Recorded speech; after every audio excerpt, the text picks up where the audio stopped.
Fixation containers.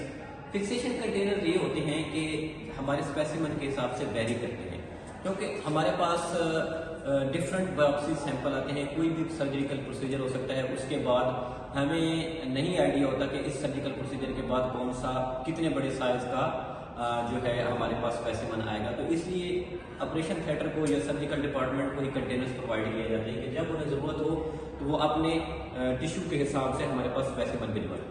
Sometime हो सकता है कि बड़े स्पेसिमेन आ जाते हैं। कभी आप लोगों ने सुना होगा कि एक पेशेंट की वो किसी एबनॉर्मलिटी की वजह से पूरी टांग की काट दी गई है, किस तरह की उसकी पूरी बोन निकाल दी किसी एक्सीडेंट की वजह से या किसी डायबिटीज की वजह से।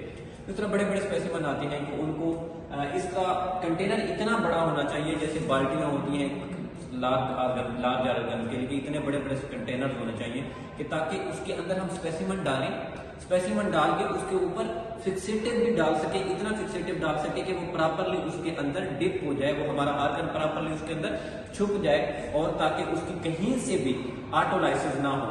ऐसा होता है कि आधा आर्गन उसके अंदर रह गया है और आधा बाहर रह गया है और उसके ऊपर फार्मलिन या हमारा फिक्सेटिव नहीं आया, तो ऐसा होगा कि ऑटोलाइसिस हो जाएगी और फिर हमारा स्पेसिमेन वो खराब हो जाएगा। फिर बल्कि स्पेसिमेन इसी तरह के होते हैं, ये आर्गन की टाइप होते हैं, या किसी आप कह सकते हैं कि कोई बहुत बड़ी सिस्ट या बहुत बड़ी रसोली या बहुत बड़ा ट्यूमर रिमूव किया गया है किसी सर्जरी के बाद, तो वो भी इसी तरह का ही होता है। सॉलिड आर्गन होते हैं, ये बोन्स टाइप हो सकते हैं, कोई इम्प्लांट रिमूव किया गया है किसी पेशेंट को, फॉर एग्जांपल उसको लगाया गया है कि हमने इम्प्लांट किया हुआ था, उसको कोई रॉड्स लगाए थे, जैसे हम सुनते हैं कि उसकी हड्डियों में प्लेटें डाल दी गई। इस तरह का अगर कोई चीज़ हमारे पास आती है या कोई बोन आती है तो उसको भी इसी तरह उसके लिए स्पेसिफिक अलहदा से कंटेनर होता है।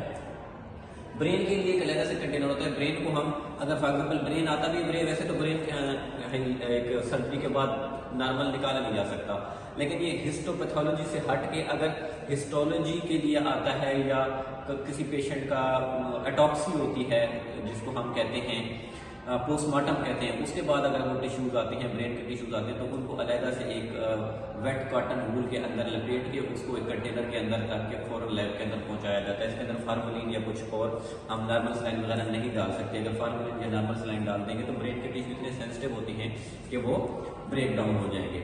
इसी तरह होता है कि 3-4 टाइप के कंटेनर होते हैं। इवन इतना सा छोटा सा कंटेनर भी होता है जो यूरिन कंटेनर होता है, उसके अंदर भी बायोप्सी छोटे छोटे पीसेस में आ रही होती है। तो बायोप्सी वेरी करती है कि आपने परेशान नहीं होना कि आपके इतना सा एक छोटा सा टिश्यू आ गया या एक बहुत बड़ी टांग आ गई एक पेशेंट की, या एक बहुत बड़ा आर्गन आ गया, या इतना बड़ा कोई अब्सेस या इतनी बड़ी कोई ट्यूमर या इतनी बड़ी कोई रसोली आपके पास आ गई। तो ये हर जो है बायोप्सी का साइज वेरी करता है हर उसकी सर्जरी के हिसाब से। ठीक है, यहाँ तक समझ आ गया।